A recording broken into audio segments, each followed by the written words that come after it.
Have all my snacks. Lodgings. We'll go live on YouTube.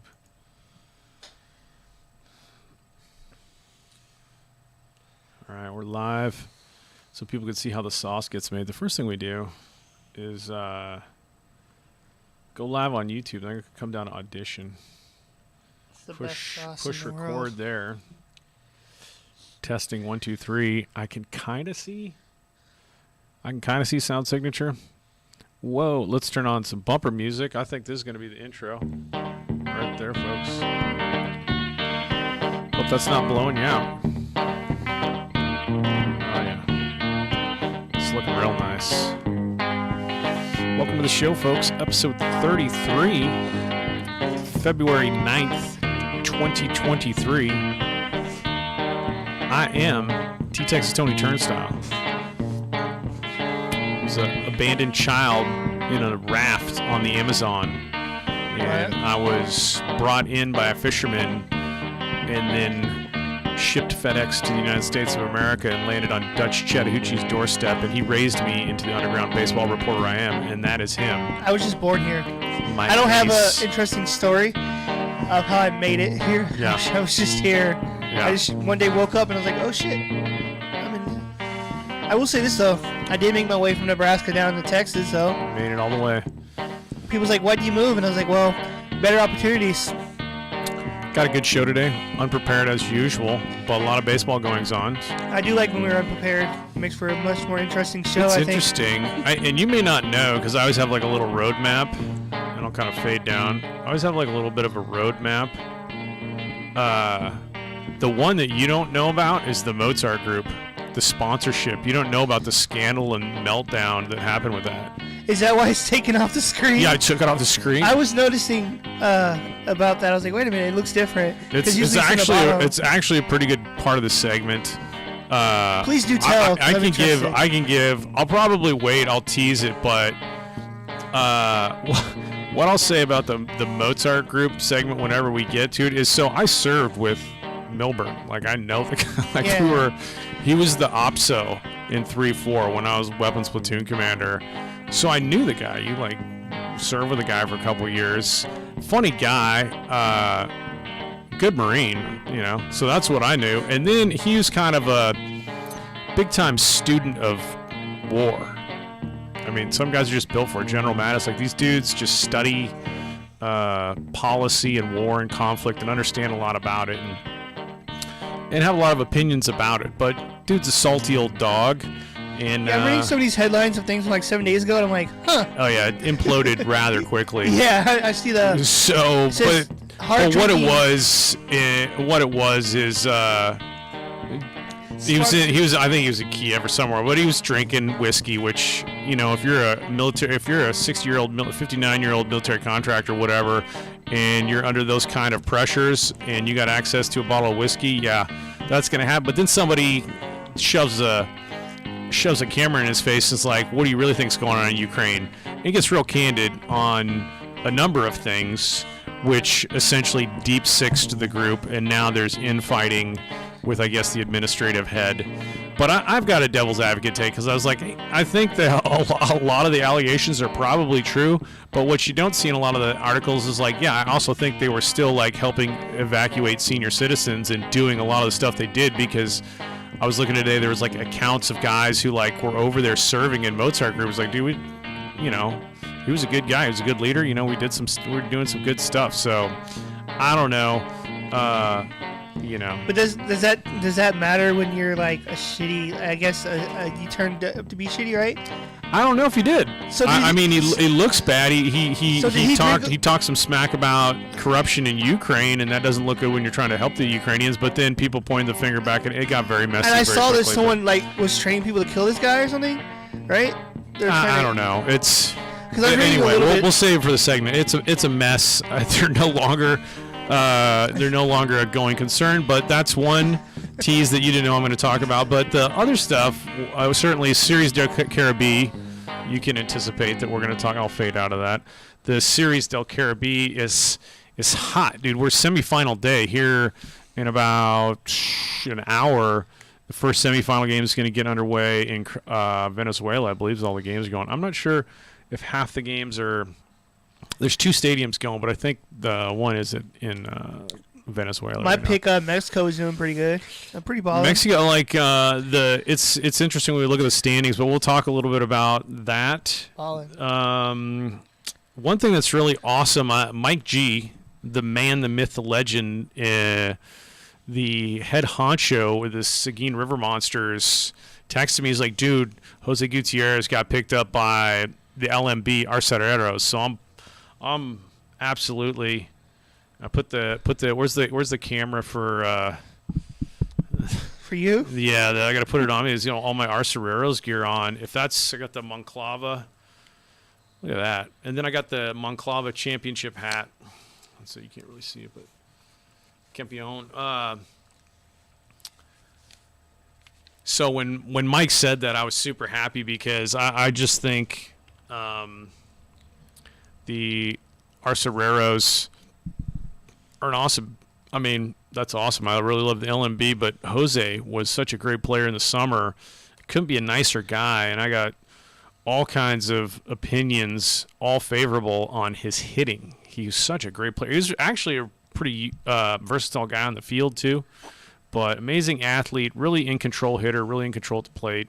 So if that's true, that's great. But when I was looking around, I don't know, I'm always looking at LMB stuff. I found an article that talked a little bit about how contracting issues in the LMB. Does it sound okay? Is that us? Yeah, I was just seeing how he sounded. Is it blown out? He sounded a little rough, but not too bad. Like I can come down more. Like yeah, I'm always loud. It's just a slight staticky. Get to is it? I'm gonna come down. It's like more. it's what's the word I'm looking for? I don't know. I can't think of the word. Kind of distorted like a little. It's because it's blowing out. It's like Yeah, top ending, it's but slightly it doesn't distorted. show. It doesn't show like a top end. So I'm just gonna turn my stuff down a little bit more. This is what you get. But like You get the only reason is live because like show. Audition shows like literally no sound signature. Yeah, I don't it's understand weird that, because but- like it's like on the levels and stuff, and like on the playback when we're testing it, it sounds great, but for some reason like when we go live, it like ups it up, I guess. Yeah. Like it like gives it some kind of random boost or something for no reason. It's weird. So yeah, we'll talk a little bit about LMB contracting and an issue. And of course, this article was like really old, and I reached out to the author on Twitter. I was like, "Hey, you wrote this really good article. You sound a lot better. Nice." Yeah.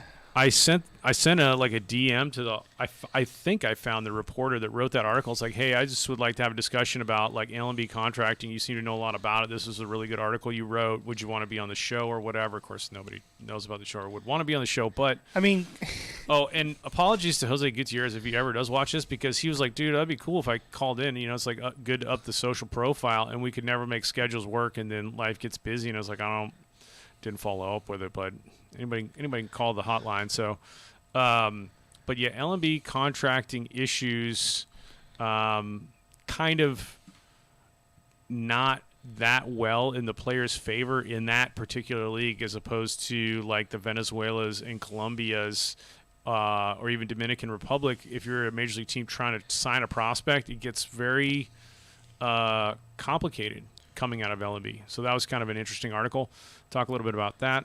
And then the other things on the roadmap, we are sending our new correspondent K-Dubs to Puerto Rico to report on, if possible, catch some Puerto Rican high school games and practices, and check out one really kick-ass stadium that's right by the beach. and she's well versed in Spanish. So Yes. she can speak English and Spanish well, so she'll be good as far as language barriers go. You know. Yes. And so She's got no problem. K-Dubs is doing that. And then I'm sure she's going to catch some excellent footage, especially since they'll be right there by the ocean. That'll be some cool shots. yeah, so that's kind of what I got. Serie Del Caribe, Mozart Group, Puerto Rico tick, LMB, and then Jose Gutierrez, man, is a ball player, deserves some attention. If you were the major leagues and you were smart, you'd sign the guy before he goes to LMB, because it could be very complicated getting him out of there. So That's my roadmap, buddy. I don't know what you're gonna throw in there. Let me put the camera on you. I'm pretty much Boink. I'm just gonna bounce off you today because, like I said, this was kind of like a spontaneous podcast episode, so I don't have a lot of notes, but I do have things to talk about. Oh, speaking of Puerto Rico, you know what? You know it would be a good segment. You want some good interviews? Go to a bar, have some drinks from locals, and people Get will them talk. talking. Yeah, they'll talk. But hey, I'm from the States. What's up? I want to know about you, and you get tons of foot stuff, man. Oh yeah. Because anybody will talk about anything when they're drunk or when they're drinking. And if So that was me, there that's are what any I would do. listeners, if you call in anytime, and I don't know, I have this box of baseball cards here I brought out because sometimes you can just pull something random. Like, who do we got here? Well, that's a Griffey Jr. All-Star card. But I got a Biggio, Griffey, John Smoltz. There's a Dion card. That's perfect. Oh, Dave Parker. Look at that. Look at that Dave Parker card. That's like an 81. It's a sick card. I don't know. You do like this. Does it see it better? Dave Parker. That dude I right don't there, know. dude. The thing that was badass about that fucking guy is he would like smoke in the dugout all the fucking time. I saw Cobra. like this picture of spring training where he was just lighting heaters, man, in between innings. My whole, I never really saw young Dave Parker because he was a beast of a man, even as a very young guy to the pros, but he was a five-tool guy. He was he had a cannon of an arm, and he ran pretty well. So, I wouldn't say he was, had this sort of bodybuilder physique with a tiny little waist and huge, but, he was just he was a lumberjack of a man, and, dude, he could do it all. Dave Parker was great, the Cobra. I think that was Dave Parker that was smoking cigarettes. Yeah, a lot of it could be just the Pirates. I feel like I always see a 70s pirate with a heater, and that's also because Jim Leland. Yeah, it was Dave Parker. I looked it up right now to make sure. Jim Leland was a smoker. He'd just be smoking in the middle of the game. Look at ashtray right there. That's just like people back in the fucking 50s and shit, man. They'd be in their suits in the stadium just lighting heaters all day, dude. Just tobacco company marketing. Like it's too much goddamn stress in this sport. So I guess I'll give you, and we also have on in the corner should the first segment be the Series Del Caribe? I think and so. Then we'll go back around to LMB contracting and Jose. I think so, because the Caribbean series right now, Caribbean series is popping. So let me do some. We don't have any of the awesome Shout out to Mexico for Mexican music we had last week. For being 5-2. This week, I think we decided to go with blues, that's the outro. jazz, Let's see what this one is here. and stuff. That works. So this is the intro into our Series Del Caribe, folks. If you ain't watching it on ESPN Plus, you are missing out. Excellent baseball. You know what I like too is how the commercials are in Spanish too. Yeah, it's awesome. They keep it authentic. Practice your Spanish. Like we're not gonna play English commercials. No, it's all good. And we have on in the corner of the studio here. Oh, and the other thing we are going to talk about that's kind of on it is just to review local baseball schedules. Talk about UTSA, Trinity, kind of the stuff's kicking off here in a week, really. So get excited for college baseball. There's just a ton of good basable stuff And happening. Texas State, another great local I got school. Texas State's schedule pulled up. So we'll talk a little bit of college baseball as well on the roadmap for today. But we'll come back over here and talk I'm sorry, not LMB, but rather Series Del Caribe. Series Del Caribe, if you missed any of the prior shows, is a pretty cool event because it's not all-star teams. It's just, the team that won the Winter League in the Dominican comes, and then they're going to play the team that won the Winter League in Colombia. So it's basically all the Winter League champions get to face each other. So it's like the World Series champion faces the Nippon League champion. That would be a really cool event, but it doesn't happen. We have the WBC, and it's essentially all-star teams. So this is a very cool event, and for those people who are like, man, I miss baseball, you really got to tap into Winter Leagues because it's so good. And there are ways. Getting the streams isn't super-duper easy, but Licey, which is a really good franchise in the LIDM, the Dominican Republic League, they would stream on YouTube. I don't really know, not some of them had outlets, some of them didn't, but I probably watched 4 or 5 Licey games over the winter. They were all really good. And I saw one really cool backpick play in a LIDM game, and I loved it so much I texted the Skiing River Monsters' new coach, Tony Perez, just to talk a little bit of baseball. But That's kind of what's going on there. But so check it out. Series Del Caribe, 8 teams, which is the biggest field, and I think that's because like Caracas, like island kind of nation of the Netherlands. The Netherlands is the Netherlands Antilles kind of thing, which I honestly think that's where Andrew Jones is from, but I'd have to dig. I don't trust my memory. But anyway, good baseball. So 8-team field, and they all do basically a round robin. So you're going to get 7 games in. Everybody's going to play everybody once, and then you take the top 4 teams with the record, and that's your semifinals, and that's where we're at today. We're in the semis, and if you look at it, these are the standings after 7 games. Mexico is 5-2. Venezuela is 5-2. Colombia 4-3. The Dominican Republic 4-3. Puerto Rico also 4-3. Not in the semis because the tiebreaker head-to-head competition with both 4-3 Colombia, they lost to that team, and then they lost heads up to the DR. So Puerto Rico is 4-3, but they're out. Panama went 3-4, pretty good showing.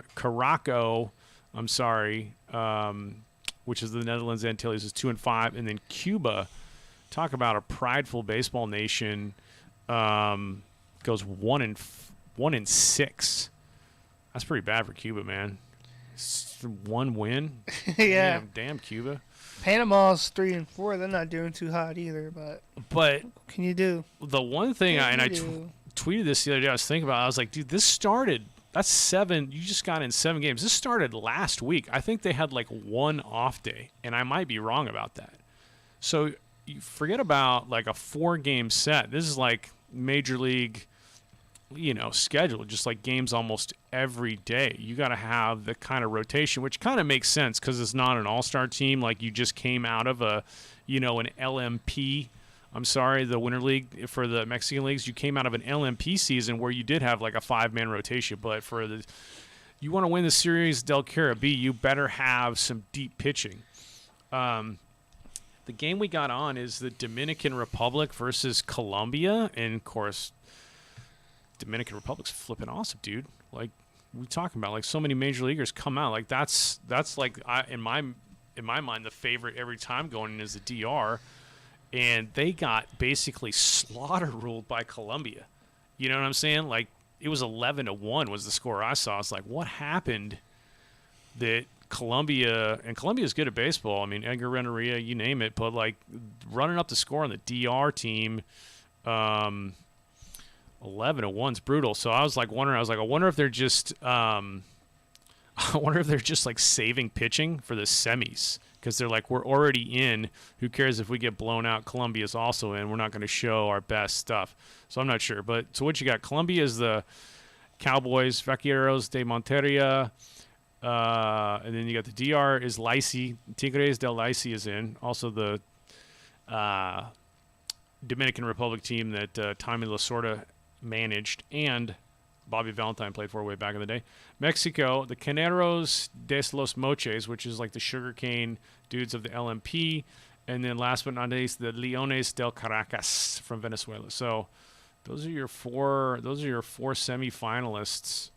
And 2:30 is the first game. Find the schedule for you.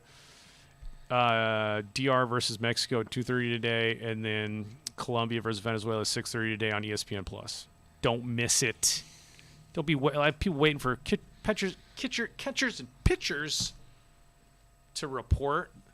Why are you waiting on that? And the spring training game's about to start too. What is it, mid-February? Yeah. Which is almost here. I'm excited. The Rays are going to ball out this year. You excited for the WBC? I don't really have like a segment on that, but World Baseball Classic. It's the only thing about the WBC, like to see your opinion, is like, so it's kind of like you have to ask your major league team, like, can I go, dude? Yeah. Like, not all the dudes, like, you're not you want to put together an all-star team, but it's not like everybody, you know what I'm saying, that can go. Like, you can go, but then your team's like, nah. Because it's so close to the MLB season. Yeah, that's right, in the middle of spring training. So, like, Shohei, he's going to play for Japan, I think. But, like, I think you got to get the Angels to say okay. I mean, at this point, they owe Shohei to let him do what he wants. I think I think he's a free agent next year. So who's ever's going to sign him? Like, if the Angels are just like, we're completely out, who cares? Let's piss him off now and say he can't play for Team Japan. Then go ahead and do that. But the Angels are that last 10 years, so that's been a shithole of a franchise. They've been killing people's careers like Trout. Trout, they ruined his career. He's a beast, but they haven't gave him anything. And Shohei Ohtani is the same fucking thing. You know what I mean? Those are two pretty amazing baseball players. And if I was Ohtani, I would definitely leave. I would leave. You're stuck in the division with the Astros, so that's isn't it Astros, Seattle, Texas, right? It's strong. And Texas is spending like crazy. So I could see Texas making a little playoff push this year too. I mean, I think the Rangers, and I don't know if they're surprising people at this rate. Like, if you spend that much, there's expectations, and it's not like we're rebuilding to like, let's hope that happens in 3 years. Like, dude, you got a lot of the major pieces now. Like, get a wild card or something. So, Rangers looking super strong, and you got to unseat those Astros, but they're bringing back almost everybody. So, what you gonna do? That's the Serie Del Caribe. I don't know if I'm a gambling man. I'm rooting Colombia. I like Edgar Renteria. I like the stadiums in Colombia. And yeah, I just picking them just because. I did see one thing though. So I follow like different Latin American baseball follows, and it was like some journalist like griping. He's like, "Man, baseball in the Colombian leagues really fell off." It's like, I think dudes are throwing games or something. And then and then somebody like blew back at him like, "What are you talking about?" He's like, "What are you talking? All these guys are fat and out of shape. They're missing plays or whatever." It was like this whole kind of like infighting with some, I think, press personalities in Colombia. But anyway, I just want to lay on the beach in Cartagena. That's all I want to do, bud. Is that so wrong? Lay on the beach, have a cold one. All right. Light up a doobie or two. Segment 1. Let's get some tunes. Let's go with your number 1. Still no callers. We'll get to Jose Gutierrez and let's get to this Seguin River Monsters homepage. Let's see if we can do the display catcher. Because I think Mike G talked directly to him. Oh, about the recent signing? About the signing. Because I tried to like Google it. Countdown. Mike's got such a great page. Let me see if I can do the display capture. Is this one? Yeah, it is that one. Check this out. Bam.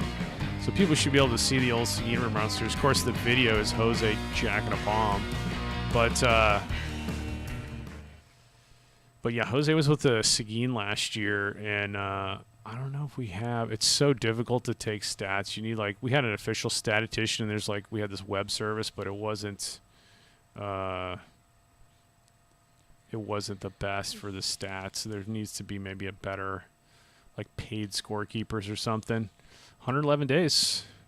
It's a little bit more than 3 months. But here's my take on Jose Gutierrez and the LMB stuff that I've seen.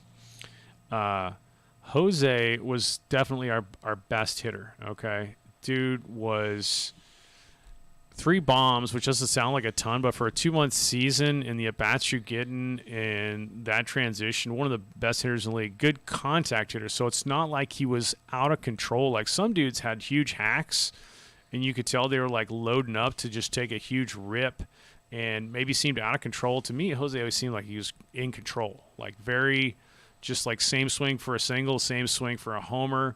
And he wasn't he wouldn't chase, he just seemed very professional at that level in his at bats. And I don't know Jose. I'm lucky enough to talk to him a few times after the games for player of the game stuff. Always a super nice guy. So he was drafted by the Cleveland Guardians at that time, the Indians, out of high school, and went to DBU in Clarendon. And I want to say he might have gone out west to Ranger. I forget but he went to a few JUCOs, didn't get redrafted. And then with the River Monsters, he was looking at, what D1's going to pick me up or who's going to sign me. Ended up at Jackson State with Primetime, coaching the football out there now in Colorado. But found a spot, and then Mike G. And again, like in my mind, the demand for him wasn't high enough for as professional of a hitter as he was. Mike goes, dude, I got great news, man. Jose signed with LMB Arcereros. I was like, dude, that's so sweet, right? Because I love the LMB. The Mexican League games are always the funnest. But check out this article that I found, and I'll just flash it up here and give credit to the author, who, again, I DM'd on Twitter to see if they wanted to talk about the article. Granted, this article is old, okay? This is... You said it is old. It is old. It is a good 9 years old, okay? But I was interested in it, and we'll just kind of go through what maybe we do or don't know about. So check it out. Like the title, and this is the Hardball Times. This is a great baseball blog. The Mexican League doesn't respect contracts. Nathali Morga Origo, and that's who I think I found on Twitter and DM'd. And this guy right here, this picture you see is Jean Machi. And Jean Machi, it says, almost never made it to the Giants because he came out of the LMB. And they talk about like the draft process, tryout process, and the LMB does have developmental teams for younger players and some of these things, but it's not like an official like minor.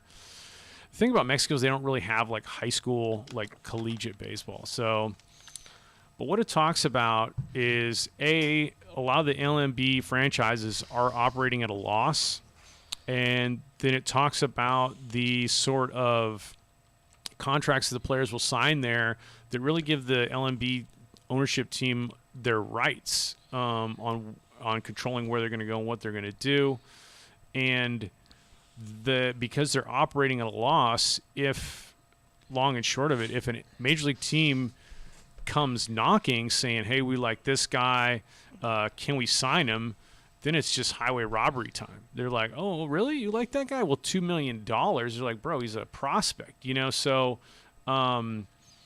it's and because of the high price tags that a prospect will command from an LMB team, major league teams are kind of like, if I can get same or similar product from Venezuela, way cheaper, way easier. And we get them sooner because there was like something written in the contracts where the LMB team can decide to was like, we don't have to give them to you right now. We want to play out the rest of the season. So now you want to sign a guy and they're using up his arm in games over there. So I did not know that. And there's another conversation too, because there's kind of like was an interesting and there's articles on it, but like whatever revolution, kind of like strike holdout, and the players started a league I think in the 70s, and there's not a whole lot of statistics on this like competing league to the LMB, but a lot of the dudes that went and played in that league got blackballed. But the reason that they created that league is because they're like, dude, we're not getting treated fairly, which may, again, that article's from 2014, it's 2023. I don't know how much has changed, maybe a lot. So hopefully so, especially if Jose goes down there, because what you really want to see is that guy get the recognition he deserves, get a shot at a Major League Baseball contract. So that's the LMB. Who knows how it all goes? What do you think of that? I think he'll get a shot, man. Especially because like the Mexican Baseball League, people pay attention to that, right? So if there's scouts down there scouting people, it's equivalent AAA for sure. Yeah, so they'll be down there. They'll notice him because like he batted almost 300 last year for Seguin, right? So like he's clearly knows how to hit. Like he's not a He's not a chump. He knows what he's doing. No, and I guess that was my question to Mike was, is he on the developmental team? Because I think they do have one, or is he on like going to spring training with the Monclova like LMB like top tier team? And I say that not because like in my mind Jose is definitely good enough to play top tier baseball in LMB. Yeah. I think he's a guy that can go to the highest levels of baseball. So I think he makes the adjustment and can play at that level no problem. but I just don't know. I'm just aware that they have 2 levels there, and I don't know where they're going to do it. But I think even if he does go to the developmental level, they're going to see pretty quick how awesome he is and probably move him up. The fact that he, like, regardless of what happens, the fact that he gets to like play more baseball, and he's, that's more baseball. That's cool. He's a native of Mexico, so that's pretty awesome too. But hopefully the pay scale is starting to catch up. Maybe there was a secret scout the whole season there. We didn't know about him. That would be sweet. He was at all the game scout. He's like, I want this guy down there. But that's awesome. He's awesome like, for Jose. Well, we can't offer you a shit ton, but we can't offer you is free food, unlimited from the place across the street. Well, somebody's taking notice, and that's definitely definitely deserved. If you can play for us, we'll give you this amount of money, but you get unlimited food from the restaurant across the street. So your meals are paid for. Just go over there and have a taco or something. Yep. That'd be sweet. You can pay me in food. Yeah. I was like, you won't pay me shit money in cash, but hey, I got free food. Okay. It works out. It's all good. Get this going here. So that's kind of the LMB contracting. And I don't really know because spring training for LMB would be kind of interesting. I don't know a lot about that. Like I'm becoming a little bit more versed in the NPB because, of course, we know MLB, Florida, Arizona. The Grapefruit League, the best league of those two. NPB, and I'm just talking random baseball for people like random factoids jumping around, but NPB does their spring training on the island of Okinawa. There are multiple U.S. bases there that I think are getting relocated. Locals did not like that. The U.S. bases, you said? Yeah. I did a 6-month pump there before 9/11, and we got to go to the sandbox a bunch. But the spring training for all the teams are in Okie, and I've also random.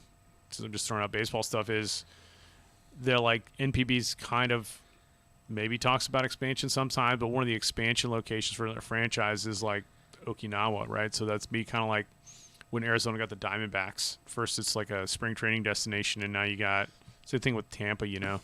Just like now you're in expansion. Now you get your own club. But I don't really know what LMB does for spring training because it's already like pretty nice weather in Mexico, I think. But what do I know? We'll have to look into that more so you can have an idea.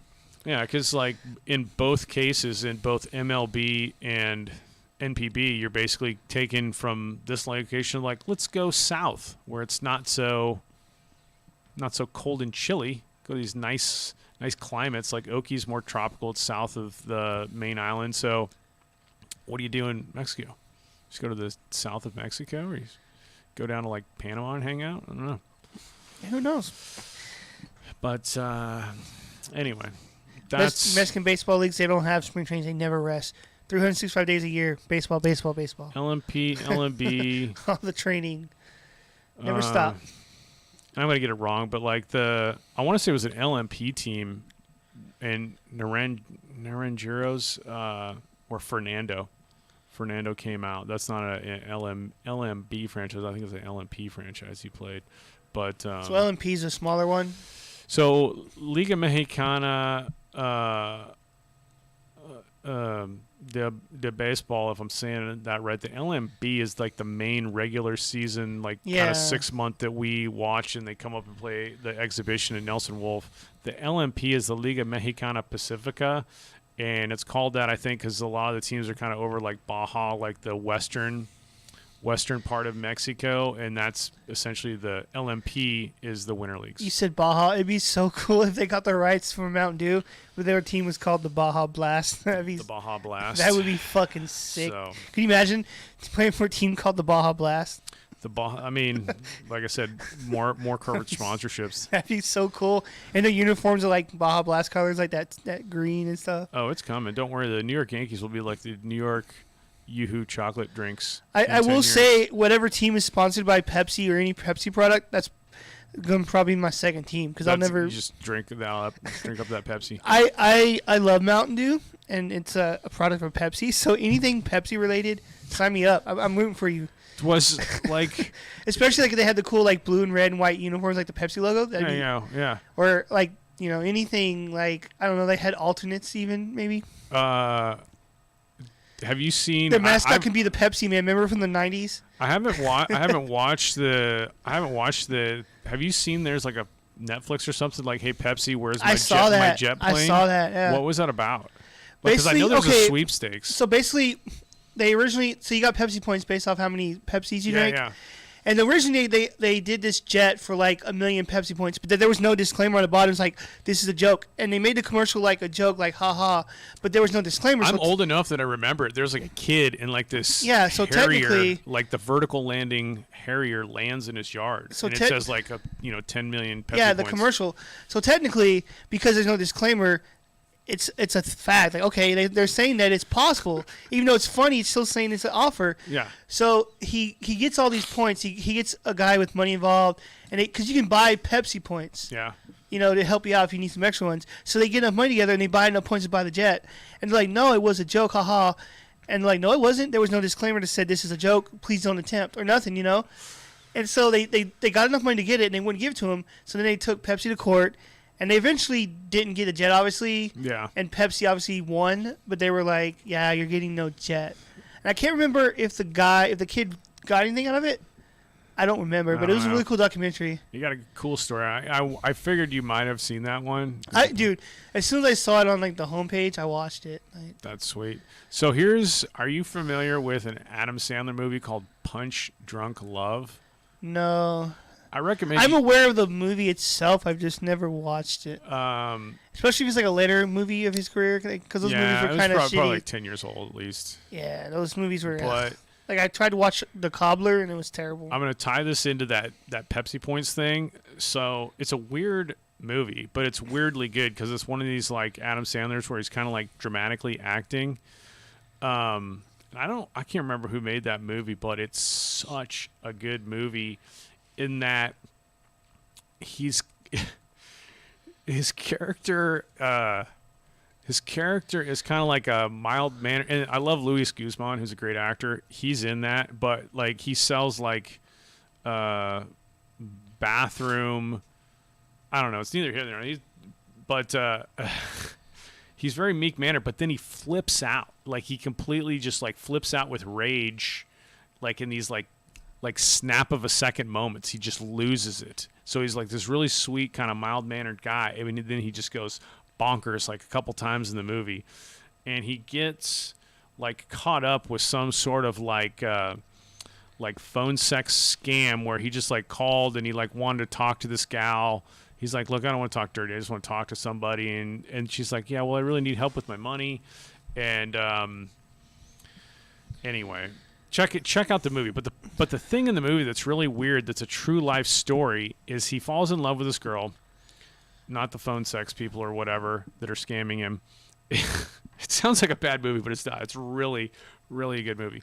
But he falls in love with this gal, and she goes to Hawaii. And he decides he's going to, on an impulse, fly to Hawaii. So there's like a promotional where you can get like American Airlines like points or whatever miles by buying like turning in UPC labels for snack pack pudding or something. But he's like, yeah, there's one UPC label on the 4-pack, but each individual pudding also has a UPC label. So technically, if you buy a 4 snack pack, you get 5 UPC labels. So you get 5 times as many airline miles as they anticipated. So in the movie, he's like running around the grocery store, like just buying tons of pudding. And he does. He like redeems the miles and like flies to Hawaii. But that part of that movie is based on a real life F-up that snack pack pudding did. And a math professor in California was like, I think there's a loophole here. I want to see if I can exploit it. So he would like go to Costco's and buy like pallets worth of pudding, like more than you could get it, like an H-E-B. Like he would buy them out.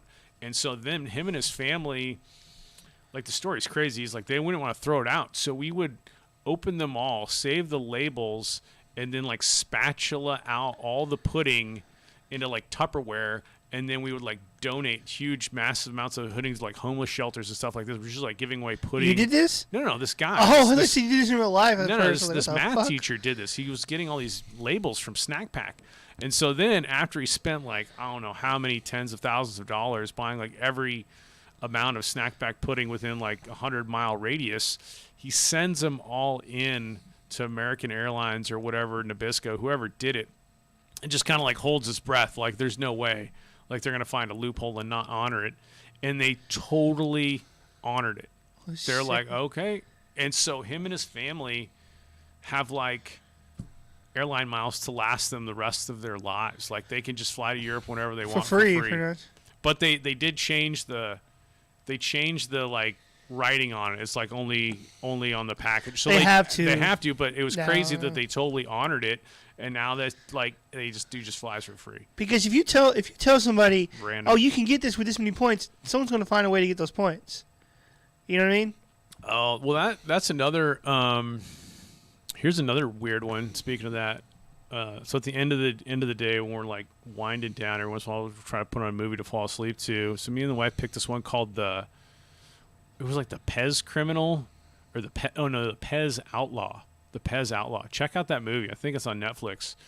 But before he gets into like importing illegal European Pez dealers and importing European and like selling them at like collector shows, before he got into that, he was like the guy.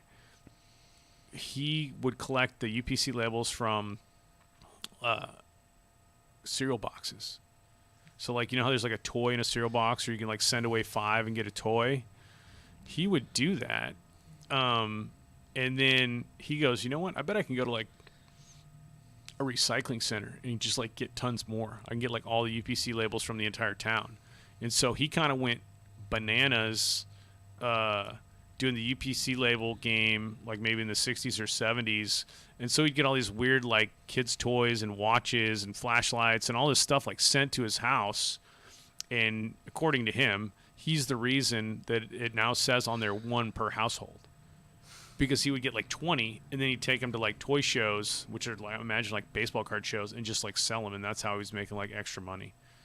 But the Pez Outlaw was pretty funny, too. So anyway. Was it based off Pez? Yeah, like Pez, Pez the yeah. candy, like Pez dispensers. I guess those are crazy collectible. There's I don't know. actually a Pez. I collect baseball cards, so I can't judge. There's a Pez Fest too. In June or July or April, I don't know. Sometime in the summer, a bunch of Pez people go to show off their collection. I'm pretty sure they have sellers, but I'm like, damn, I knew Pez was cool. Like I have quite a few Pez, but I'm not a collector. Yeah. I just happen to see some sometimes that I like, but like I'm not like I don't say, oh, I need to go find some Pez. Like people pay like hundreds of dollars for these things. It was It was a pretty good movie. If you like that Pepsi Points one, you'd probably like the Pez Outlaw. So that's a classic digression to our show. It was like, I don't know, maybe people were checking it out, but that's what we're talking about. Yeah, baseball cards. I do collect baseball cards, but yeah, I mean, I collect a lot of random shit. Dare me to pull a random card out? It might be your college card. I got Mike Modano. It's a hockey card. There we go. Dallas Stars. It's a Mike Modano rookie. Dallas Stars legend. Oh, look at that. Pete Rose and his kid. There you go. Check that one out. His kid's is the bat boy. There was a, when I was in high school. The Pete and repeat card. Oh, wait. That's on. The camera's on you, I think. I don't know. Yes, on me. There we go. I want to say when I was in high school, we had like career day. Because you said Mike Modano, Dallas Stars. We had like a representative from Dallas Stars. They were like in charge of like marketing there. Yeah. And so they brought like a bunch of cards. So now I have a shit ton of like Dallas Stars hockey cards from the early 2000s. And like I don't really follow hockey, so some of these dudes I'm like, oh, who the fuck are these? Ooh. But I do have a Mike Modano card. I have a Brett Hall card. So I know some of the people, but I know my only like exposure early on to hockey, because we didn't really like play to use sports. Like I know like Phil Kessel, Seattle. He was good. You know, in Toronto, he played for Pittsburgh. I don't know if he still plays. I know some hockey players, but yeah, I'm not too versatile in the sport. I don't know. I really like the hockey culture. One of my favorite movies is Slapshot. Never saw it. I want to see it though. Oh, Isn't it about those 3 brothers, right? Yeah. Well, it's about the entire kind of like minor league. It's like like what Bull Durham maybe was to baseball. Slapshot is such a good. You ever saw The Goon, the movie The Goon? That's a good movie too. The one with the Sean William Scott guy? Yeah, it's a good movie. What's crazy is like there's legit people in hockey who their position is literally to go out there and like injure the best player and start fights. Well, it's that's why I love hockey so much. So it's like I want that position, so I can go out here and start shit and get paid for like it. Semenko, Semenko, was Gretzky's goon, and I was like, dude, that's like a Hall of Fame position because you're the goon for the great one. Because your entire job was like, you do not touch our goal scorer. Like if you think you want to hip check or like check Gretzky into the boards, Semenko is going to come pound your face in or at least die trying, and that's kind of awesome.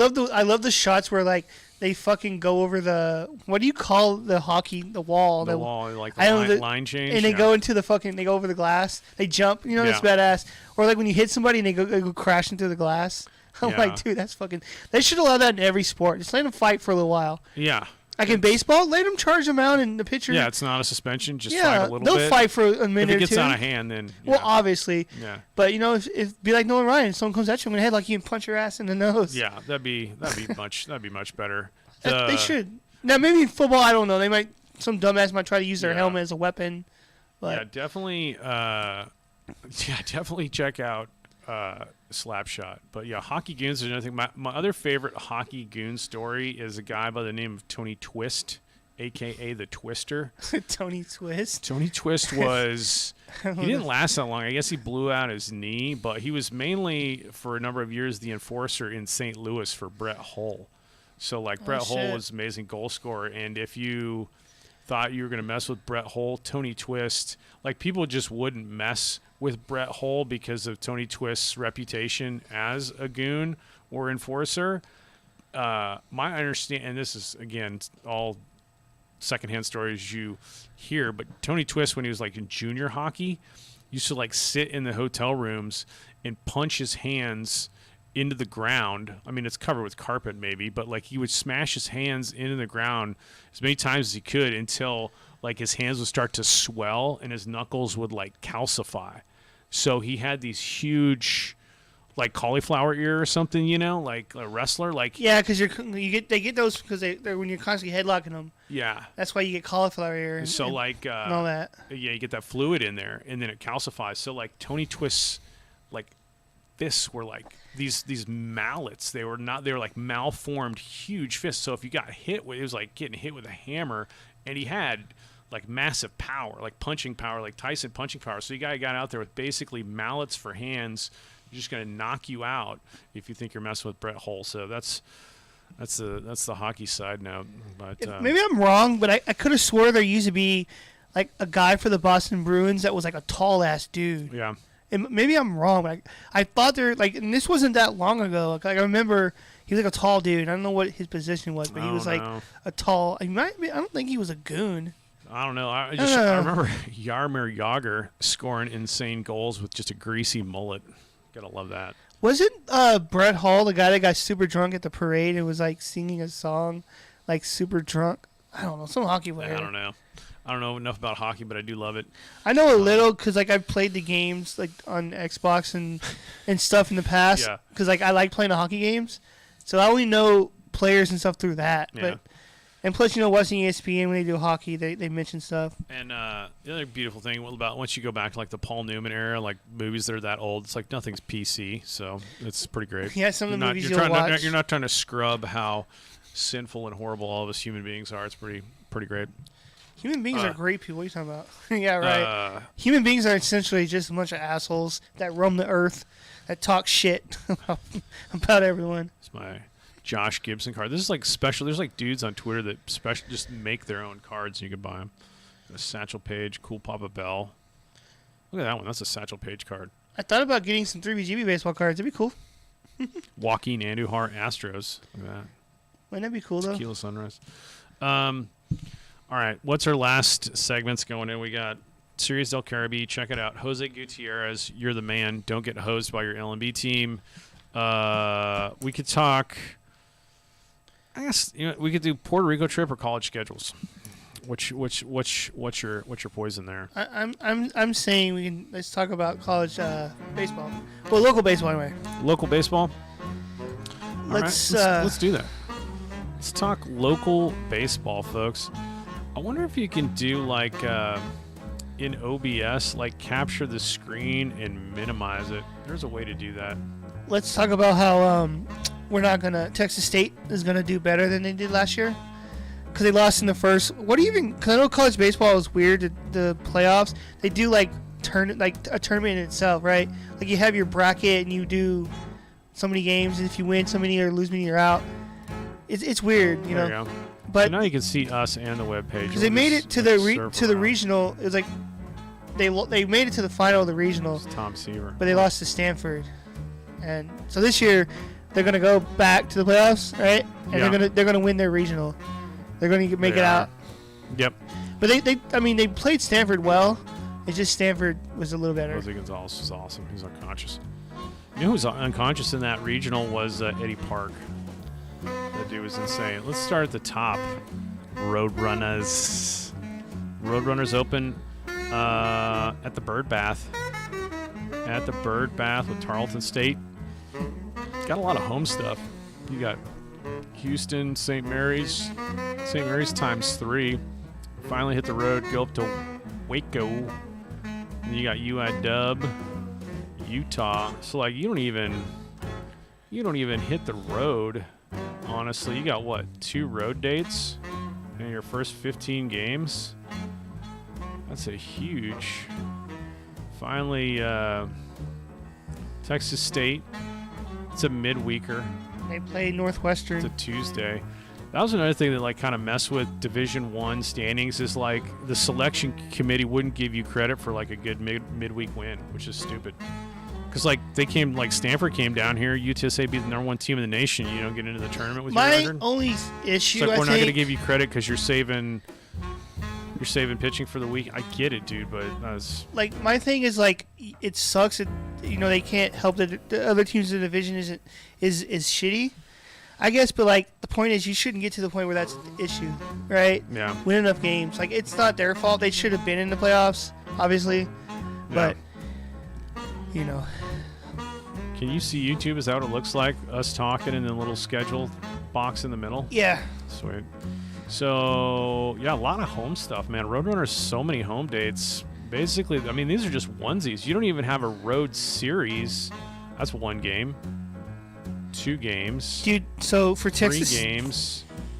Roadrunner. You don't have a road series until, like, the end of March. So, like, Texas State's first game is February 17th, right?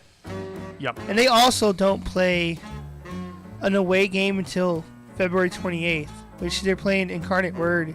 Yeah. So they got quite a few home games in a row. That'll be a cool game. The Roadrunners have A&M on the schedule this year on April 11th. Again, a midweek season. Check this out.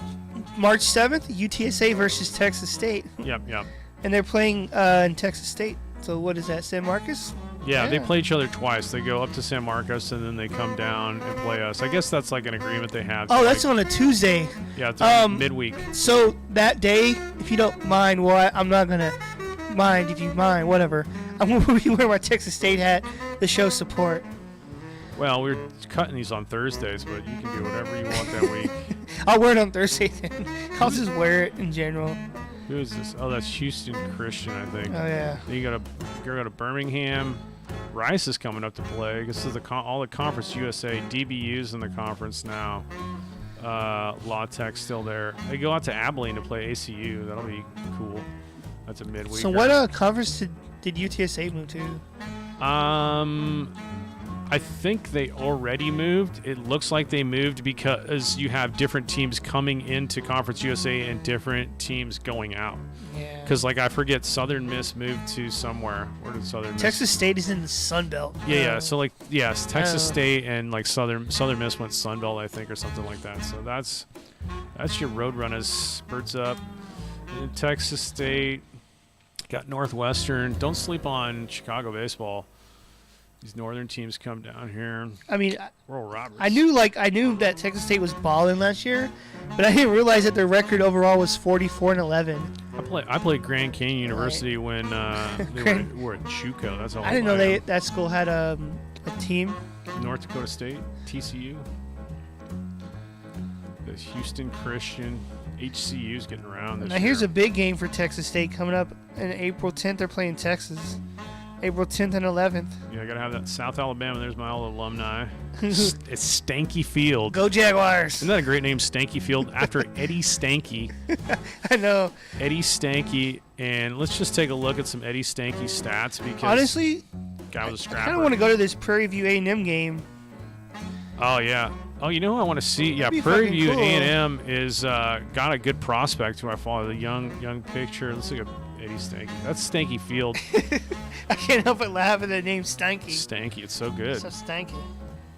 This guy, career like 268 hitter. Look at this base on balls, man. Guy walked 148 times. Guy walked 148 times in 153 games. That's insane. That's a lot of walks.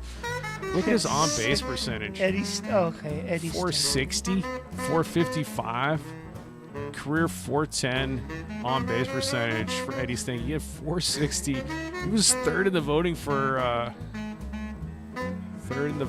Not that many RBIs, few doubles. Stanky was ball player. Like, dude, I wish I don't know how good Southern Alabama is. But if they were good, you're like, man, that team is stanky. Instead of saying they're No, filthy. we were good. We Stanky. got ended up like 18th in the nation when I was there, but we got the death sentence because we got sent to the Baton Rouge Regional and LSU. And back in those days, Good luck.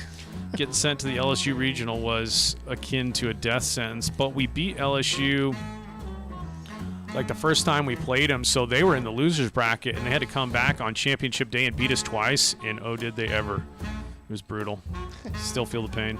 I didn't really even play. I was like a utility guy because I sucked in the outfield. I never really had fielding problems except for that season there. Started messing with my head. I was a head case. Anybody wondering? If it's not already apparent from watching the show, I was a head case. But, with sports in general, man, once you start getting yourself like fucked up in the head, it's over, man. So there's Eddie Stanky. Let's go back to Texas I like State. that name, Eddie Stanky. Stanky Field. So, and the other thing I'll tell you That about food is stanky. the other thing I'll tell you about South Alabama, if you're a Texas State player or something and you're going down there, here's random facts. Random facts, Oh folks. shit! Southern Alabama didn't do too bad either last year. 31-22. No, we were. I mean, that's a good. It's always bad, been a pretty yeah. good baseball school. You just never heard of them. Yeah, I was gonna say I knew them from football, but I had no idea that their never baseball made the team. College World Series, but they're good. Maybe they're slowly climbing. I know you're a wrestling fan, so I'm just gonna like Absolutely. Here's some random things about South Alabama. For one, What was? Luis Gonzalez went there. He's an alumni, and so is Juan Pierre. Oh, shit. But Juan Pierre was a JUCO guy. Here's another thing about South Alabama. You know the guy, like the real high-pitched wrestling promoter that always carry an urn? Paul Bear. Paul Bear. Yeah, Paul Bear. Paul Bear would show up to South Alabama baseball games. Yeah. I think he was like a local Mobile guy, and I think that's pretty awesome if Paul Bear is in the stands. And I don't think he talked like that in person, but I never got to talk to him. And what was cool then about wrestling, I'm sure he was obviously around because they had territories, which was really cool. Other things about South Alabama, somewhere, and I'm sure they still play it, is the "Look at Them Jaguars, Here Come Them Jaguars" song that some local musician recorded. Is it cringy? Is it like really cool? I don't even know if I could find it. Let me turn down our bump music. I bet I can find it on. Let me find "Look at Them Jaguars." It's probably on YouTube. I don't even know. Look at look at them. It's baseball version. If you look up, so go to YouTube, type in "Look at Them Jaguars" song. And the second option that comes up is "Look at Them Jaguars, South Alabama baseball." No, that's so great. It's horribly 70s awesome. Look at Them Jaguars song. Yeah. Let me see if I could just like play it and then it'll just pick it up on the mic. Oh, well, I have to unmute and then we'll get the echo. So I can't really do it, but yeah, this right here, folks. If I could go back to OBS and do the window capture. This right here, please listen to that so you can know. They always played, if you won a home game, they would play New York, New York, but they would play this before every game, and it's a pretty funny song. So check that out. It's a sign of the times. Hey, a page that I follow on Twitter, I'm sure you do the same. Just have to comment on the podcast. ATG, they said this is great, DIY. Oh, dude, thank you, so ATG. Appreciate it. We appreciate that huge. We do what we can. But I'm gonna. I think after this podcast is over, I wanna listen to this song. Well, I wanna see what it's all about. Yeah. Maybe get myself pumped up to go to Southern Alabama. It was good. It was my recruitment was a very jagged path, but that song always cracked me up. As most things. The other thing I would tell you about South Al was their batter's eye sucks. Like if anybody at South Al is listening, fix your flipping batter eye for left-handed batters, because there's like an advertisement basically where I guess left center goes into the supposed tiny minuscule batter's eye. The pitcher's hand is coming right out of that like white yellow advertisement. You can't see shit. So I'll just say that. Fix your batter's eye. Look at them Jaguars. Other notable alumni: Luis Gonzalez. I can't think of like IB Stacy was definitely the funniest guy on that team. He's our first baseman, and then Bray. What was Bray's last name? He became a lawyer. He actually got drafted, didn't sign, and became a lawyer. But he's our center fielder. He was awesome. But good baseball there in South Al. So let's go back to schedules. Folks. So basically, I want to give a shout out to the ATG guy. Yeah, it's a baseball Twitter page, dude, and they do a lot of like historical stuff. They do, and if you so you know what I'm talking about then. Yeah, I watched some of their stuff on Twitter, and they have it's cool as shit. Pretty good production level too. They were doing some stuff with like a green screen, and I was cracking up at that. So I like what they're doing. We'll have to collaborate, as they say in the business. So like, if you are interested in some really like badass like classic baseball content, their Twitter page is ATG_baseball. Yeah. And that's where and on that page, that's where they have all their links and stuff to their other stuff. Give the support right back. Here's the UIW's schedule. Love UIW. They got some. Look at the roster first, if I can find the. Because you got Warren Laster out there. You got some ball players out here. Warren Laster, there's the man. He's a junior this year. Great ball player. Was played outfield. And then we got, unless he switched schools, utility all over the infield, and just a phenomenal leadoff man, Jimmy DeLeon from El Paso, Franklin, dude. Coach East College. Jimmy DeLeon's a ball player, man. That guy will give you good leadoff AB. Him and Warren Laster, some favorites. But get out and check out some UIW games. My plan was to check out Trinity this weekend, but UIW is D1, which is insane because I used to go over there, and their football team was like flipping 11-1, dude. They were beating up their football team. Oh, what team? University Incarnate Word. Oh, okay. You got like that tiny little stadium over there, dude. They were just smoking people. Like I think their head coach is getting recruited, but they got I have to look at this military appreciation game. Go to that one. SIEU. Who is SIEU? Because I don't even know. Indian River. What am I? I'm seriously uneducated on SIEU. Let's see what we got here. Where is that out of? SIEU. I don't know. I learn something new every day, and I went to Lubbock Christian at the end of my days, so I'm not disrespecting any school I don't know, but there are some smaller Christian colleges that I'm actually not aware who that is. So SIEUE. I'll have to look at Tarleton State. You got the Islanders from Corpus Christi. Look at that. They got University of Utah. Oh, this is a tournament. This would be sweet. The College Classic. That's usually what you do at the beginning. You got Houston, Utah, Corpus Christi, and UIW is going to this tournament down there at Whataburger Field, which is one of the coolest minor league fields ever. It's right on the water. It's got to be that good if it's sponsored by Yeah, Whataburger. well, Whataburger started in Corpus, Yeah. of course. So, Whataburger's got the money to invest in a nice field. but yeah, it's a cool stadium, and of course you get Whataburger. So then IW is going to play Texas State on ESPN. They got the Roadrunners, Louisiana Monroe, A&M working in some one-offs here. You know what I always wanted to do, and it's hard to do with like copyright and stuff, but I've always wanted to have like a watch party where like it's showing us, but it's also showing the game at the same time. Yeah, I know. Like that would be sick. Like, share it with everybody. That would be sick, but unfortunately with copyright issues and ESPN and giving the rights to other places is really hard. That's why I want to like. Or we just do it and fucking deal with the consequences. Well, what I want to do is like banned.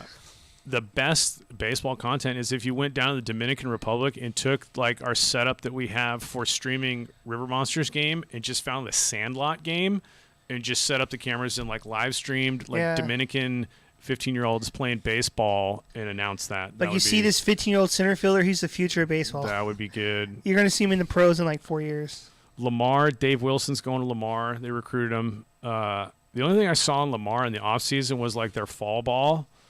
Because there's like all the old heads in baseball. Like some dude hit like it's inter squad games. They're just playing each other. Hit like a bomb and just egregiously pimped it.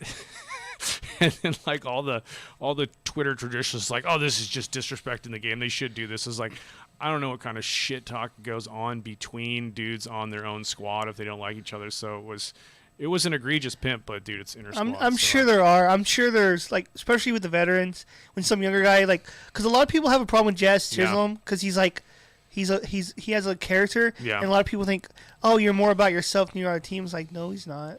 New Orleans is pretty good baseball. Mike Fisher was the first pick in the second round in 1997. He played with us at South Alabama. Was like a mid-90s guy, real easy delivery. And he went – so I forget who the other hot prospect in Alabama, I think played for University of Alabama that year, was like – everybody's like, this guy's probably the best arm coming out of the state of Alabama. And then as Fisher stats kept adding up, like go back and look at that, like I guess, it would have been 97 draft, the Dodgers pick. He threw a no-no. I think he threw a perfect game, and he absolutely Broadwayed just right down the pipe, strike three to end the game in the ninth. Blue called it an ump. I was in center field. I was like, how is that, whatever, umpire from center field. But I was like, how's that not a strike? And then I think somebody got a single in like the 10th inning. But after that game, scouts were like on notice, dude, Fisher was just absolutely nasty. So there's your UIW schedule. Get out and see Jimmy DeLeon and Warren Laster. Other schedules, Trinity. This is if you're in San Antonio, and their home opener is this Friday. I was going to try to go do it. Can't do it. Need babysitting, and it's not going to happen. The Trinity baseball field is very cozy.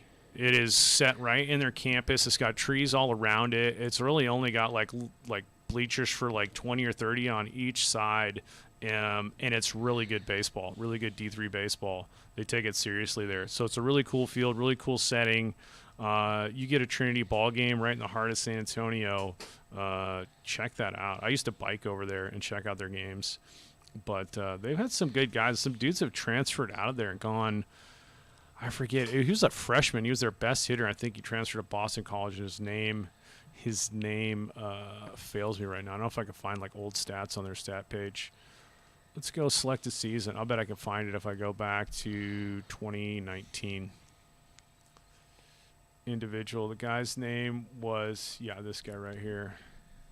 Rafe Chalmette. Rafe Chalmette was a hell of a hitter, and I think he transferred to Boston College. That dude made contact. Wasn't a big power guy, 6 bombs, but dude, he was just barreling the ball. Rafe Chalmette, wherever you are. So Trinity schedule's looking strong, and that's your San Antonio. You can everybody get up to Dish Falk, see some UT games, and then I got one more. I got TLU. TLU's got good baseball, and then we can get to the Mozart Group meltdown, which everybody's waiting about. Because I was looking up research on them, and it seems like pretty much to sum it up, the guy was drinking some whiskey, talked some shit, and upset some people. Yeah, there's more to it. Well, I don't know, but that's kind So of the guy that is in this controversy, is this like the main guy, is like the co-founder or something? Well, let's pump the brakes and finish TLU, and then we'll do some bump music. I want to know about this stuff. Yeah, we'll man. do some bump music. We'll do some bump music into that segment. So here's TLU, also great baseball. Oh, you know who I'm also looking forward to watching again this year in Who's baseball? that, bud? Ole Miss. I love me some Ole Miss baseball. I don't know why. Ole Miss, what happened to my scholarship? What happened? They took it away. They shorted me, man. It's supposed to be all the tuition. Nothing. Could you imagine if you went to Ole Miss instead of like Southern Alabama? But I got my recruiting violation. Thanks, Coach Ab. I got my bat and shoes that I came home with, so what you gonna do? Well, there you go. But yeah, Ole Miss is good. SEC is good all the way around. So TLU's already underway, 2-1. And the defending champions too. Pacific. So that's cool. Don't sleep on Pacific Northwest baseball. Oregon, Washington State, man, that's some good ball up there. It's gotta be nice to play up there too, man. Like the scenery, I bet it's fucking Tim sick. Lincecum, favorite of all time. I mention it every time I think. I know about you won't let that story go. There's a lot of goods. I think like Ron Santo, like was from Seattle. Like there's some ball players up there, dude. There's some good ball players. But Pacific came down, lost the series in Seguin, and that's a nice field too. Seguin has a pretty good facilities at TLU. Also, if you didn't know, alumni, Texas Lutheran Bulldog Vern Lundquist. Great announcer of SEC football. He even admits he's like, baseball is too boring for me. I like basketball and football. See, I know him from basketball. That's where I know him Yeah. from mainly. Especially growing up, he was always like on Saturdays on CBS, I think it was. And for people that didn't know, like Vern Lundquist kind of grew up in like Everett, Washington until he was like 10. His dad was a pastor, and then they came to Texas. But yeah, he got to start like doing UT stuff, and then he was like calling for the Cowboys, and then he got in with like the SEC. But a very professional, awesome. I got his book, Play by Play. It's on. If I go to the Dutch game, you can see over his shoulder the Vern Lundquist book. Dude, this guy's awesome. But TLU alum there. So anyway, they play Pacific Lutheran. All these Northwesterners coming down. George Fox. That's weird. Is that a tournament? ASR postgrad. I think that's one of those JUCOs where like high school kids are pretty good. Texas Dallas, Claremont. They're in the same, or used to be in the same division as Trinity, but I didn't see. Yeah, they play Trinity. So Centenary, Trinity, and those are good games. The TLU Trinity games, those are like rivals. St. Thomas, Shriners in Kerrville, Austin College. Austin College, I think, is like for rich people. I think that's like a high, steep tuition. Dallas, and then Southwestern. And if you play against them, I'm sure you call them Southwest, because we played Southwest was in New Mexico. We played them, call them Southwest. They almost beat us too. It's probably a great college full of great people. I digress. There's your college, San Antonio College baseball previews, because it ain't about knowing the players in college baseball. It's about going out and enjoying a ball game. Let's talk Mozart Group, because that's kind of crazy. That's what I've been waiting for the whole time. Let's get some bump music. This is not baseball related, but it kind of is because this has been like a preferred sponsor. Which one should I use? So I got a question to ask you. Yeah. Before you get into this, what is your, I guess, take on it? Like, are you still going to be like part of that? What? Of the Mozart Group? Dude, they don't even exist anymore. Oh, so they They're completely like, shut yeah, down. that was like chapter 11, man. Oh, wow. I thought they were still like kind of going or something. And you Yeah, were yeah. just. So is this why they went bankrupt, because of this, or just like afterwards? Yeah, something like that. It happened so fast. Okay, is this a good Mozart Group? Right into the sunset that whips my ass and talks All some right. shit. All right, so But- check it out. I'm not even saying I'm a good person. I think there's a lot of people saying like do this, do that. Like there's that kid in Uganda that's like a catcher and he's trying to like make it to the pros. Oh, those videos are cool as fuck. That dude's awesome. But like you want to reach out and help people like that. The only reason I put like Mozart Group all over our stuff is like probably I'm a shallow person and it's like virtue signaling because I'm not going to say how much coin I threw at him, but point is I'm very skeptical. It's so funny that this happened because I'm very skeptical of like charities because like you know, are they really doing what they say they're doing? And you know, you want to help Ukraine, but you're like, where's the money go if you send it to such and such? So I saw the Mozart Group, and like me and my veteran buddies, like we talk, like guess who's doing this, who's doing what. We kind of keep up with what other people are doing from the units you served in, and so I saw that Andy Milburn, who was the OPSO at 3-4 when I was stationed at 29 Palms, was over there doing the Mozart Group. And so I started looking at their webpage, and like they weren't really doing missions because and the reason I got to do past tense because they don't exist anymore. The reason they're called the Mozart Group is because the mercenary group the Russians use is the Wagner Group. So as a play on the composer Wagner, they're like, we'll be the composer Mozart, a little bit more delicate or whatever. So that's how they're just making fun of the Wagner Group. So they went over there, do-gooders, and a lot of combat experience from Andy Milburn and some of the other people over there. So I was like, I know this guy. I served with this guy. I think they're over there doing good stuff. And basically they're like, we went over there to like maybe do some missions, but we realized that's not the best thing we can do. We can help train, equip. And then they kind of pivoted, and they were like kind of helping evac like seniors, because you had like senior citizens and like old people in combat zones in these cities that were getting shelled. And they were, helping get those people out of those areas, as far as I know. The meltdown that hit the news in the New York Times, and I take it with a grain of salt. Let me just give my grain of salt on like New York Times or any supposed actual media outlet and their accuracy. Ramadi, Iraq. There was a disabled Bradley vehicle. It was a Bradley. Okay, so, and it's in a bad part of Ramadi. And the overwatch on that was an LAV, or light armored vehicle, that had basically like an auto-stabilized, like 22 millimeter machine gun, and it also had thermal sights. Okay, so one thing, and nothing against like the conflict in Iraq is what it is. Those dudes were brave, and they had their reasons to hate Americans. And I think if you were running around the streets in San Antonio, I might be an insurgent against whoever invaded here. So I'm not like getting into the politics of why the conflict was happening, but tactically speaking, we're defending ourselves. They're doing what they can do, but they like to strip disabled vehicles, especially of the reactive armor. And I'm going somewhere with this on how bad actual mainstream reporting is. Strip reactive armor off of the vehicle. So all these dudes, you could see like on thermals, and this is the account that I was told. You're in the chow hall talking like what happened.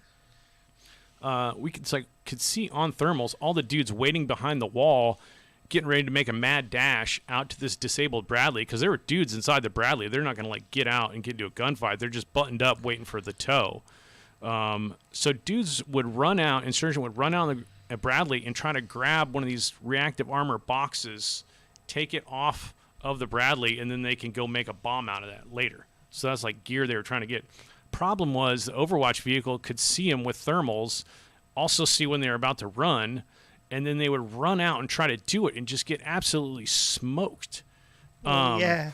So I know you're coming. So like I don't know how many poor dudes got killed trying to do that, but like a handful, like 5 or 6 guys. So reporting on that appears in the Los Angeles Times, which you would think would be reputable. And what the Los Angeles Times would do would use a quote-unquote stringer.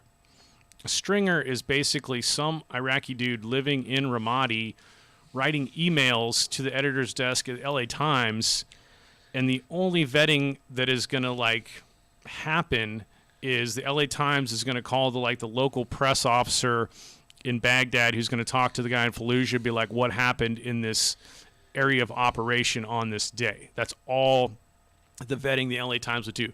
So the guy writes a story and says, airstrike on civilians, this many dead, and this is what happened. The LA Times completely writes the story as to what happened, fabricated. There was no airstrike. These dudes were running out trying to get armor, getting smoked. But the stringer just writes the story. LA Times calls the Marine Corps press and says, hey, what happened there? And they're like, dude, we didn't have any airstrikes in the time. So the Marine Corps gets like one sentence at the end of an article that talks about an airstrike that killed civilians. And so that's like the headline. That's the article that runs in the LA Times, airstrike kills civilians. Never even happened. And then like the Marine Corps comment then is like, I don't know what you're talking about. There's no airstrike in the area. But you still got an entire article out of it that didn't happen. So that's my 2 cents on the accuracy of the press at some of our highest institutions we consider, like the New York Times, etc. So I'm reading that New York Times article you're talking about, and it kind of it's funny how he sums it up. But one of the trainers was basically talking about, like, I guess the Russians wanted to target him or some of the trainers, whatever. And the trainer said, "You got to run these groups like a business. We didn't do that." So I'll get into it. And shit. I don't know how much I want to give to it, but it all started, my understanding, I don't know the name of the journalist who did it, was Milburn's drinking, okay? Which, if you get your hands on some whiskey in a war zone and you're a mercenary, I don't know why, under that kind of stress, you're not going to knock back a couple. But sticking a camera in a dude's face after he's plastered, Not a good idea. what do you think he's going to say? I know. Okay? There's some shit that when I would get hammered drunk that I wouldn't say sober. It wasn't offensive or anything, but it's just ridiculous comments. Yeah, so that makes no sense. He said things to the nature of, there's corruption in Ukraine, which I'm not even like that's probably accurate. There's a lot of countries where corruption is kind of a necessary evil to make the wheels get greased in certain ways, and it's been that way for years, and that's not going to change. So you get a drunk guy saying that's probably right. He also made allegations that Ukrainians were executing prisoners of war. Okay, well, that may also very well be accurate considering what the Russians are doing. I could see how a young dude with an AK-47 that's 21 years old gets his hands on some POWs, potentially from a unit that just committed atrocities in the town that he just cleared, might do something rash. Okay, so neither statement is like blowing my head like, oh, I can't believe there's corruption or that POWs got executed. The fact that you get a drunk guy to say it and you want to like deep six his like charitable endeavor, I don't know. I don't know what value you're getting out of that other than maybe you didn't like Milburn and you're just like waiting for a chance to have him show his ass. The other aspect of it was this, like the CEO, the financial guy for the Mozart Group, and Milburn maybe didn't see eye to eye on a lot of stuff. Milburn, I believe, had a special lady friend as a personal assistant, which was probably frowned upon, and I think she was paid for with funds of the Mozart Group. So now you look like you got intermingling of funds. And then I think there was some like fighting between the leadership trying to get equipment in country where they like went like, hey, we need this stuff for this mission we're going on. They're like weren't going to give it to them, so they choke slammed somebody, and it just was kind of unraveling at the seams. And it sounded like there was like an allegation that he like raided some non-for-profit facility to like get stuff. I'm not saying any of that didn't happen.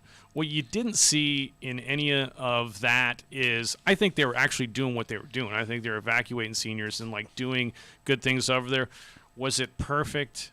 I don't know. Was there shady stuff? Maybe so. Like, but there's still have the Texas Lutheran schedule? Oh, do I have it? I'm sorry. Yeah. But I just noticed that it was up. I was like, shit. Yeah. You still have Well, what are you gonna do? That's neither here nor there. So I think there was probably a concerted effort. It just felt like you're going to take this guy down, and you successfully did. Congratulations. If you didn't like Andy Milburn and you want to take down the Mozart Group, you did that. Because a lot of stuff that isn't perfect certainly goes on. Did they do some good stuff over there? Probably did. Was it perfect? I don't know. But because I know the guy and serve with the guy, I would just ask people that are pooping all over him. And there were articles where you would that I had looked at, dudes that were in the Mozart Group that work with him was like, dude, guy's an inspirational leader. The guy was good to go. We were doing good stuff. It sucks. What did he say exactly? That's what he said. He said, like, dude, Ukrainians are messed up. Oh, They're okay. corrupt. And then they found some quotes from probably some Ukrainian generals that didn't like Milburn. And Milburn's like a very brash personality, but he's a warrior, knows a lot of stuff. So I don't know what happened. I'm not saying he didn't do or say any of those things. I'm not saying that. But I would argue anybody that's going to just like crap all over him and be like, they might like just look at the history of press in America or the press in general on how accurate it may or may not be, and why are they not making a point to also maybe highlight some of the good stuff they did over there. So, but like I had that on so much. I had Mozart Group stuff on so much stuff. I was always putting it up in like live streams. Well, I you did it didn't- for the world record attempt. I was like, this is a good, because all I really you weren't aware at the time. Like you didn't know. Like I just it knew just the came dudes out were over in recently. Ukraine trying to do some good stuff, and I still, like, I'm not throwing Milburn under the bus because I know the guy. Like, I don't really know what happened, but I'm not saying I could see in all situations where he said that and did that. Well, but also at the same time, there's things that people do that you don't know about. who knows? They hide stuff. Nobody's perfect. So, but Yeah. it's so hilarious because I was like, I don't want to give money to a charity because I'm worried that they're shady. And then the one where I was like, I know this dude. Like, I think it'll be good to go, and I want to help get them some more eyeballs on what they're doing. Absolutely meltdown and implode. So Mozart Group will. I'm probably not going to direct or promote any more charities for people. I'm going to make So my there own. actually also is another Mozart Yeah. Group, but it's like a comedic quartet, string quartet. I was like, what the Oh, fuck there is- you go. Support the comedic quartet. That's but- That's what the first search was when I looked it up. It said comedic string quartet. So I Yes. guess they play funny songs. I don't know. That's that one. That's that segment. That's like full disclosure on that. I'm always a fence sitter on stuff like that because you really, unless you're there, you don't know. Like the Trevor Bauer thing last week It's that we like, talked you about. could say, like, people can talk trash about all that, but it's like, dude, that's a he said, she said, and only those people were there. So it's easy to sit on the sidelines and judge, but who knows? So That's just like I said with last week when we were talking about Trevor Bauer. We weren't really there, so we're not saying he's right or he's wrong. We're just saying this, yeah, This like, is OJ wasn't found guilty, and he totally did it. And then the Duke lacrosse guys got vilified. What was and that was quote? a totally different story. If the glove don't fit, he must have quit. Must quit, Johnny Cochran. I feel like that could be a quote for many scenarios in life. I'll say this for Johnny Cochran autobiography was like really good, and people got a different idea about Johnny Cochran from the OJ case and didn't know a lot about that guy's history as an attorney in Los Angeles. But he was the city prosecutor for a long ass time. Like before he went private, he was like the number one. And also about Johnny Cochran is I think his son was a police officer or like a highway patrolman.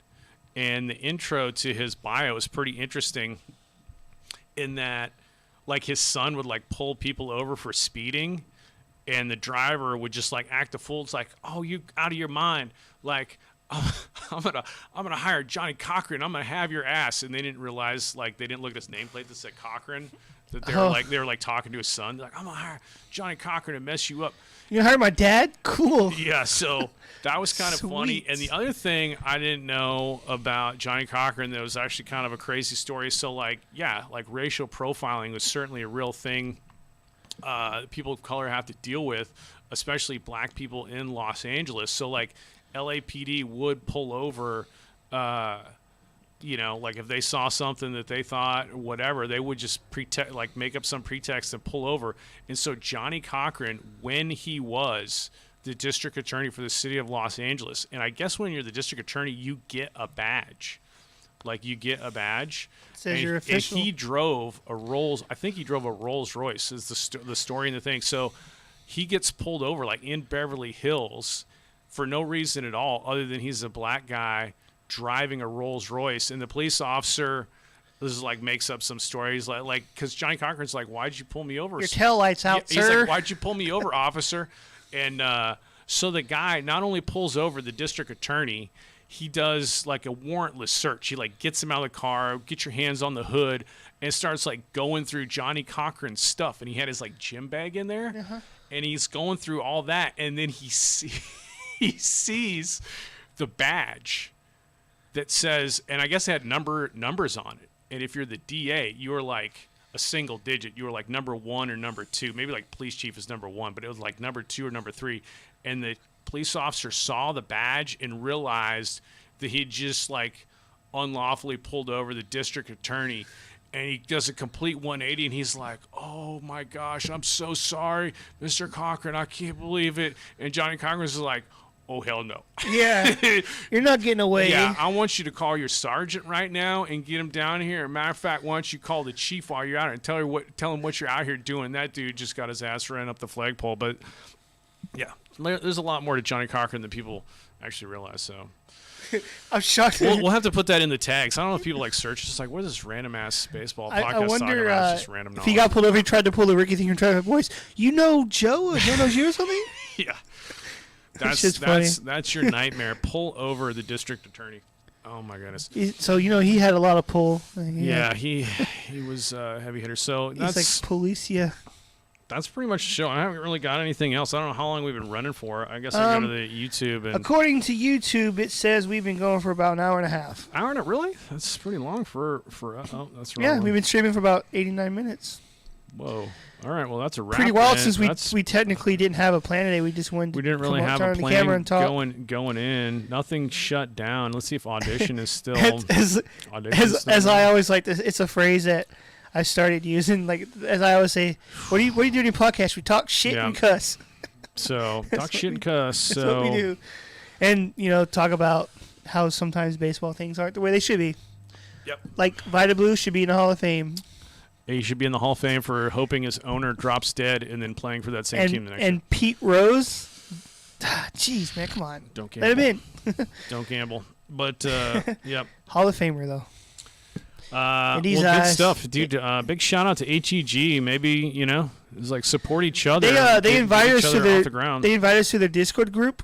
Oh, yeah, for So sure. we have to join that, and they do like their own version of the Hall of Fame ballot. They said they started from scratch.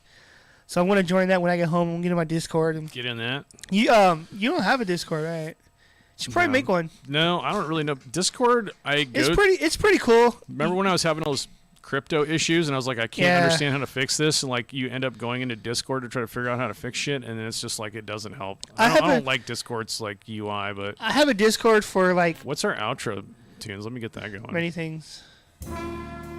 Like you can have a voice chat in there too, and that's cool. The sleeper. Yeah, it literally. So when I was doing the music today, it literally said like late night hours, closing hours. I'm like, that's a closer tune. Yeah. Well, we'll have ATG guys call in and like guests on the show and talk ATG all day. That's like next Thursday, and we need to get Ryan Flores and Tap back in here. So. If anything, you could do like a Zoom call and record it that way. That way it's all good audio. I see podcasts that do that, and then it's like every time we do something, it's just like a level of technical learning that I'm just like, oh man, got to figure out how to do it before we do it. But I think I could probably do Zoom and then just do display capture. That's recording Zoom calls is pretty easy though. Like I've done it before. You literally just fly them down. Get the down. Limo. We're close to the airport. Bring them out to the studio and do it right. We've got tons of restaurant choices around Joe us. Rogan style. Oh, so Smith and I went to what's that restaurant behind us? That Mexican restaurant? Oh, La Fonda. We went there together. La Fonda's good. And for a birthday dinner, that's where she chose to go. And it was delicious. Again, great. She really enjoyed it. Street tacos. She really enjoyed it, man. She's like, man, this place is good. Because sometimes like I hype up places and they're not as good as they are. You know what I mean? Like there's been, because I hype up like everything. Like, dude, this place is so good, you gotta fucking go. And then someone goes and like, it's all right, but it's good stuff. La Fonda is solid. All right. La Fonda sounds like someone's name. I was at La Fonda's last night. Well, okay. Wasn't La Fonda the name of the girlfriend in? Oh man, what's? Yeah, La Fonda in Napoleon Dynamite. Napoleon Dynamite was La Fonda, right? Yeah. He's like, Napoleon, you just jealous. I've been talking with hot babes all day. And he goes in there and he's like, and he's talking to his Uncle Rico and he's like, I'm getting really PO'd because I haven't got a full body shot. Dude, that movie is great. Like every part of that movie. Like where he gets, like they go in there with the Tupperware and like, oh, if you buy this much, you get the boat. And the guy's like, the wife is like, I want that boat. And don't forget, Diedrich Bader was the Rex Kwon Do instructor dude. In that. You want a roundhouse from somebody wearing a pair of these? Yeah. No, you or don't. like when Kip and Napoleon roll up to the fucking place, he's like, I need to ride into town, and he's like on rollerblades holding a rope, and he's on a fucking bike. Indie film, man, support indie film. It's crazy, like how that movie. Because I remember when that movie first came out, not a lot of people liked it. They thought it was stupid, And then like all of a sudden it became like this culture Just thing. gotta appreciate and everybody loves indie it. people doing indie stuff, man. It's a beautiful piece of art. Honestly, that is like, in terms of my opinion anyway, Yeah. in acting performances, that's one of the best I've ever seen. Sure. The way that he kept his eyes so closed and his mouth the whole time. Yeah. And when he Pedro showed up in it's some so other movies. good. I forget what else I seen that actor in, but he showed up. You know what he showed up in? Pedro showed up in Eastbound and Down, dude. Season 2. when Powers goes to Mexico, Pedro is his neighbor. I'm good at random actor-actress reference sometimes. The only other random actor reference I can have besides Pedro from Napoleon Dynamite was in Eastbound and Down Season 2 is... Oh, man. If you watch the first season of Silicon Valley, I forget the guy's name's girlfriend is the AT&T girl, Lily. And I think she's like a Russian actress and also a comedian. But anyway. There's a lot of those like surprisingly like AT&T like commercial actors are actual actresses and actors. Lily is in Silicon I Valley. thought they were just like maybe they just got lucky and got that spot as like a first time thing, but no, they're actually legit. Nice. Well, all right, bud. Let's outro it. Thanks big time to HEG. They also left a comment in the chat. They I said know, like let's dude. go. So I sent them a message. I'm like, yeah, we'll send you a We're message. gonna Keep in link up with touch. those guys. We're gonna coordinate a Yeah. better coordinated show on what they want to talk about. But We'll you know, definitely- normally it's just radio silence and Aunt Cheryl in here. So appreciate right now appreciate we have 5 people total That's watching. amazing. So all those 5 people. this is our biggest show love yet, you. honestly. And we're gonna try to be consistent with Thursdays at 1:15. It's hard Yeah. with our schedules, but that's the one time slot we Because think we can. I know right now in my film class, I know there might be a few days where I might like go over there and film extra stuff. Yeah. So All right, we'll see what happens. Check out the 3BGB channel, our random comedy baseball shorts. Our skits Don't do are, drugs, don't do PCP. We're just comedians trying to talk baseball. I will say our skits are probably the funniest things you'll ever see. Maybe so. I don't know why. Like Comedy Central hasn't picked it up yet, but People's like, oh, that last skit you did with the interview was funny. It's like, no, that wasn't a skit. That was just bullshitting. And I have an attitude, and you have a meltdown. yeah, I definitely have a meltdown almost all the time. But honestly, though, I would say my attitude is how I am sometimes. Like, I can be an asshole, I guess. Like, if I don't like you, I will be unresponsive to you. But anyway, it's good yeah. stuff. All right, folks. Thanks for tuning in. We're gonna end the YouTube and then click stop on Audition, throw it up on Spotify. But thanks again, everybody, for all the support, especially my boys at ATG. Hell yeah. All right. Until next time, folks. 3BGB's out of here. and remember, when in doubt, put some pepper on it. That's sage advice.